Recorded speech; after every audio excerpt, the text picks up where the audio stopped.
All right. First and foremost, I want to start off by saying, Barakatha Yahweh, Barakatha Yahweh Shai, Barakatha Yahweh, Barakatha Yahweh Shai, Barakatha Yahweh, Barakatha Yahweh Shai, Kol Halor Yahweh, Ba'ashem Yahweh Shai, Ba'ashem Rakah Kodash. Shalom to you sincere Akim out there listening, learning, and pushing this truth. And shalom to the few sincere Akwath that are out there listening and learning as well. With that being said, Adawan Ratazah, this will be edifying.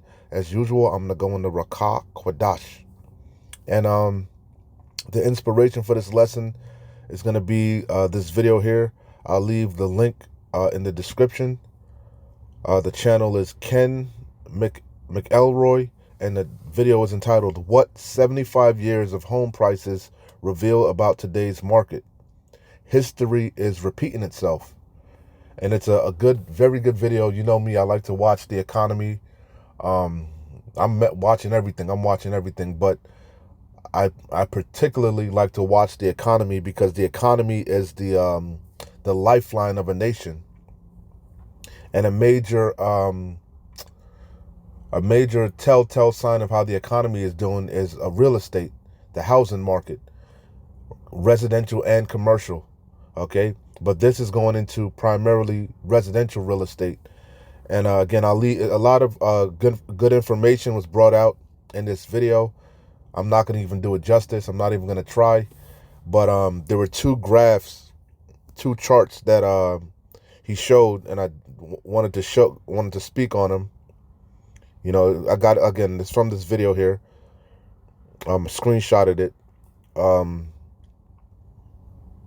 Okay, make sure it's recording. Salakia. The first chart is going to be, I hope you can see it good.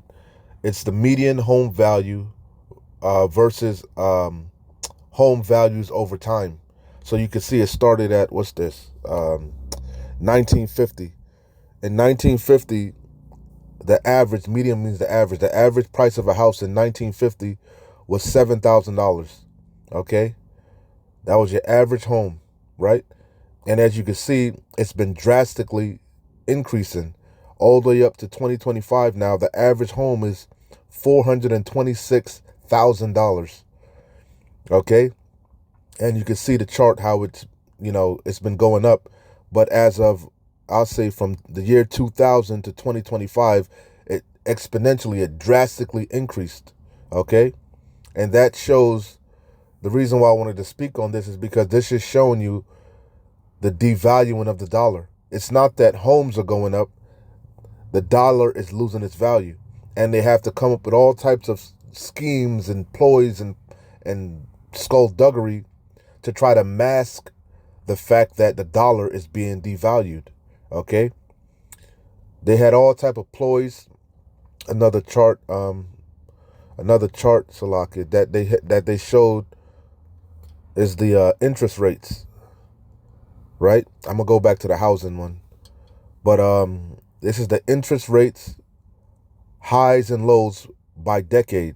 Because one of the things that they like to blame the inflation and all this, the cost of living, whatever, especially housing. They're saying people aren't buying this, that, and the third because of the interest rates. And as you can see in the 1970s, well, you can see the chart for yourself.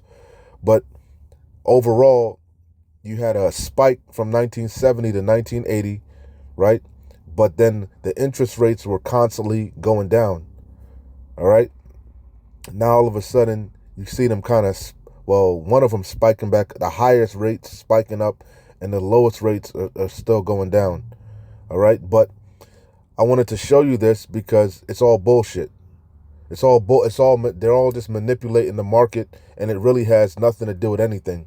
It's not the reason why people aren't buying or people aren't, the people aren't buying or selling or having a hard time because of different things that'll happen. Like you had mass layoffs, you had the Sticky Icky, the Crown Vic 19er. There's different reasons why, sometimes people are buying, sometimes people aren't buying. But the overall trend, going back to the median homes, the price of homes, is that the homes have gradually been increasing. It's never gone down, okay? Because the dollar has been steadily losing its value. And matter of fact, in 1950, the homes were much smaller. Then as time progressed, they had to justify raising the prices. Sometimes they blame it on inflation, interest rates. Sometimes they so-called give you more house for your buck, you know? They increase the size of the homes. But the trend is now that it's pretty much flatlined. I think the average home now is, I want to say 25,000 square feet, if I'm not mistaken, you know? But hopefully the point is made. This graph shows you, especially looking at houses, what's happening to the money. The same house the same house you bought in 2000 for, let's say, 100,000. It says 120,000 was the average. The same house now is worth $426,000, man. You see the price doubled. And that's showing you how quickly the dollar's being devalued. So hopefully that's making sense. I'll leave the link for this in the description, or you can see where I got it from. You could go watch it yourself. But I'll leave, if I remember, I'll leave the link in the description. But yeah, that when I was watching that's what came to mind, how the dollar's being devalued, right? So this is the definition of dollar devaluation. This is something Elder Apostle Tahar always used to go into, and how the dollar, people don't understand the monetary system. People don't understand what true money is. True money is what? Tangible things, such as land, livestock, cattle, sheep, chicken, oil, so on and so forth. Uranium, plutonium, tangible things, that's true money, you know? Especially things that are finite, you know? You have something called supply and demand, okay? But they've been manipulating everything. They've been manipulating the supply chain. They've been manipulating the money. They've been manipulating everything, you know? And the reason why they have to do this is because of A, capitalism, and B, it's a fiat system.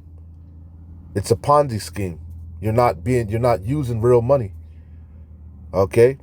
The dollar, the strength of the dollar was really backed behind the confidence in America. That's why people used the dollar. They were confident in America. But America's losing its hegemony, its confidence. You know? It's trust, you know, and people are now looking for other means of doing trade, i.e. the BRICS, which ultimately we know all roads lead to the Charagma. All roads are leading you to this digital system, okay, which is going to be spearheaded by the RFID CHIP per Revelation 13 and 16. But I digress. Let's go back to the definition of dollar devaluation. It says, with a devaluation, prices would immediately rise in U.S. dollars. And that's what you see happening over time with the houses. The houses is a perfect example. And cars, even used cars now, the average used car is about $40,000, man. That's crazy. Okay? But that's all this is happening because the dollar is losing its strength. It's taking more. Remember, the dollar is nothing more than a what do they call it? It's a measurement of payment. Okay. The same thing happened in the ancient Roman Empire. Okay. They started what was it? The denarius, if I'm not mistaken. They started cheapening, cutting in the denarius. Okay. Same thing is happening all over again, and you're seeing that you can see it every day when you go to the store buying things. That same dollar ain't getting ain't going as far as it used to. Okay? So it says prices with a devaluation, prices would immediately rise in US dollars and the purchasing power of salaries would decline. And that's what you see. I had did a video a while ago and they showed you that they mentioned that basically Basically, if you were making minimum wage back in the day, I forget the actual date, you're making actually less now than you're making back in the day. Why? Because the dollar's being devalued. Okay, each day that passes, and it's inevitable. This is the same thing. It happens to all fiat fiscal paper money systems, but they're trying to control it with all this bullshit, quantitative easing, higher and lowering the interest. It's all games, man. Because if you see, they're doing all that shit, and it ain't stopping. Everything is still going up. Going back to Elder Apostle Tahar, this is going to lead to it. Well, we already in high inflation. It's going to lead to hyperinflation. A prime example that the Apostle always mentions is the Weimar Republic in Germany. Okay, you can also see the effects of hyperinflation in Argentina, Venezuela. Same thing is going to happen to America. Okay, same thing is happening to America. So it says prices would immediately rise in US dollars and the purchasing power of salaries would decline. Devaluation does not improve productivity or industrial added value. So any decline in costs would translate to the impoverishment of American workers and savers. And you can see it. The ends are meeting. It's so bad now that they came up with a plan for DoorDash for you to do payment installments with DoorDash. Okay? It's why? Because of the devaluation of the dollar. Okay? The cost of goods, the cost of living is not keeping up with the wages. Okay, your salary, everything is going up but your salary. And even if your salary goes up, it's not going up enough to offset the cost of goods going up. It's a recipe for disaster. Okay? And it's all by design. This is the effects of a capitalistic society. The rich get richer and the poor get poorer. Okay? So hopefully that made sense. Again, I'll leave the link for the video in the description. You know me, I'm all about the prophecies and the precepts. So run through them. Nothing spectacular. The main precept is going to be Revelation 6 and 6, right? Matter of fact, I get it right. We get straight to it. Revelation 6 and 6. I'll read it in the KJV and the NLT. Yeah, this is the time that we're living in. And I heard a voice in the midst of the four beasts say, a measure of wheat for a penny. And when you look that word penny up, it's a day's wage work, a day's wage of work, which is going to go expound on it in the NLT, right? So basically, a loaf of bread is going to cost you a penny, is what it's saying, all right? It says, and I heard a voice in the midst of the four beasts say, a measure of wheat for a penny, and 3 measures of barley for a penny. And see thou hurt not the oil or the wine. The oil and the wine represent this truth. Okay? Because hyperinflation is going to set in, famine. We're going to be in the midst of Jacob's trouble. But Adawan Ratazah, we keep enduring to the end that that spiritual mark exempt from judgment will be upon us. Some way, shape, or form, Yahweh Bashem Yahweh Shai is going to make a way for the elect, for the remnant. As it is written, we shall eat, and you shall starve, man. My servant shall eat and you shall starve. We're going to have abundance in them times, man. Why? Because we've made Yahweh Bashem Yahweh Shai our habitation. We've trusted upon that rock, not upon carnal things, not upon this world, not in this devil. So I'm going to read it in the NLT. And I heard a voice from among the 4 living beings saying, a loaf of wheat bread or 3 loaves of barley will cost a day's pay. That's hyperinflation. That's the dollar being completely devalued. And don't waste the olive oil and wine. You see? That ain't far-fetched. You people complaining about the price of eggs. Okay? How much more so when hyperinflation really kicks in? And like Elder Apostle Tahar always goes into, it's going to be so bad that you're gonna from day to day, it's gonna be volatile like the stock market. Okay, today the price of bread might be $10 for a loaf of bread, But you don't know what it'll be tomorrow. Tomorrow might be because of supply and demand. It's going to be famine. The dollar is going to be unstable. So today, it could be $10 for a loaf of bread. Tomorrow it could be 30. Okay? You know? It's gonna get bad like that, man. It's gonna be bad. You know? So let's go to Habakkuk. The main point is in what is it? In 6. I start at the top though. Run through it. We know it.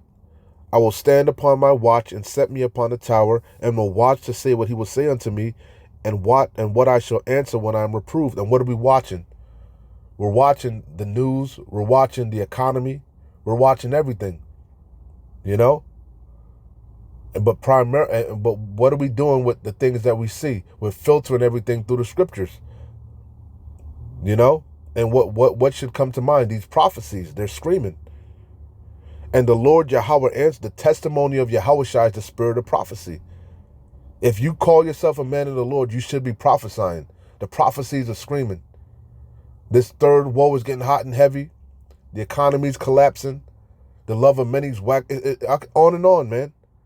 There's a plethora of things you can be speaking on prophetically and pairing it with the scriptures and warning the people, edifying the people. And the Lord, even Ray Charles can see what time it is, man. And the Lord Yahweh answered me and said, write the vision and make it plain upon tables, that he may run that readeth it. So much so that all throughout the comment sections of these different various videos, people are pairing it with the scriptures, saying it's biblical prophecy. The average peon can see that it's biblical prophecy. For the vision is yet for an appointed time. We're in that time. We're at the end. We're at the end of this man's system, his empire. He had a grand opening. Now it's coming to a grand close. Esau's the end of the world. Jacob is the beginning of it that followeth. For the vision is yet for an appointed time, but at the end it shall speak and not lie. Though it tarry, wait for it, because it will surely come, it will not tarry. Behold, his soul, which is lifted up, is upright, going into Esau. His pride, his look was more stout than the rest of his fellows. Behold, his soul, which is lifted up, is not upright in him. But the just, the elect of Yasharallah, the remnant, shall live by his faith. Again, we don't know how, but we walk by faith, not by sight. Some way, shape, or form, we believe. The word faith goes into trust. We trust in our power. We trust that Yahweh Bashem, Yahweh Shai, is not a man that he should lie. He said we're going to be protected, we're going to eat, we're going to be good in them times, and we believe it. Yea, also, because we believe it, we know it. Yea, also because he transgresseth by wine, his philosophies, his ideologies. Examples, I gave you capitalism, feminism, democracy, that alternative nasty lifestyle, okay? All his wayward schools of thought. Yea, also because he transgresseth by wine, he is a proud man, because he goes around making everybody drunk on the wine. But guess what? Now the nations are sobering up to the reality of things. And now what does it say? The nations are mad. He is a proud man, neither keepeth at home, who enlargeth his desire as hell, and is as death, and cannot be satisfied, but gathereth unto him all nations, and heapeth unto him all people. This is the main point. Shall not all these take up a parable against him, and a taunting proverb against him, and say, woe to him that increaseth that which is not his? How long? And to him that ladeth himself with thick clay. I bought your debt, heavy pledges. This is a debt-bearing society, a debt-bearing system. This system is, how they say it? This system is based upon debt, man. It's all about getting you into debt. Debt and upon debt, interest, usury. But it's going to backfire. Shall they not rise up suddenly that shall bite thee, and awake that shall vex thee? And thou shalt be for booties unto them. Because thou hast spoiled many nations, all the remnant of the people shall spoil thee, because of men's blood, and for the violence of the land, of the city, and of all that dwell therein. The whole chapter is good, but that's the point. I gotta speak on that debt, that thick clay. I bought you. That's the effects of the dollar being devalued. People have to go more and more into debt in order to keep up, because ultimately they're not getting paid a fair day's wage, man. You know, they're working, but they're being defrauded, you know, and they're too blind to see it, to realize what's going on, because you Babylonians are dumb. You don't truly understand money. You don't understand the monetary system. You don't understand what's going on. It's the illusion of wealth. It's the illusion of inclusion. You think you own things. You think you own your car. You think you own your house. You think you own yourself. You don't realize you're a slave. The rich ruleth over the poor, and the borrower is subject to the lender. You don't realize you're slaves, you're debt slaves to these elites, man, to these corporations. You're a slave to your job. Okay? You are not free. James 5:1. Go now to ye rich men, weep and howl for your miseries that shall come upon you. Your riches are corrupted, and your garments are moth-eaten.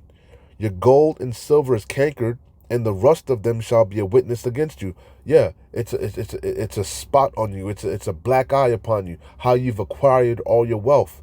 All your wealth has been acquired by violence and fraud, deceit. You've stolen everything. You've deceived the people. You know. It says, and it says, your gold and silver is cankered, and the rust of them, the wickedness of them shall be a witness against you. It says, and shall eat your flesh as it were fire. Ye have heaped treasure together for the last days. And they know it. That's why they're going to come down with great wrath, per Revelation 12:12. They know this is their last hurrah. This is their last shot. This so-called New World Order, this digital system, this Internet of Things. That's why they're scrambling, you know? So it says, this is the main point I wanted. Behold, the hire of the laborers who have reaped down your fields, which is of you kept back by fraud, crieth. When the righteous earn authority, the people rejoice. When the wicked beareth rule, the people mourn. The people have been mourning. What's an example of them mourning? Protesting, you know, taking to the streets, you know, striking. Why? Because they're not getting their fair share. Okay, and it's gonna as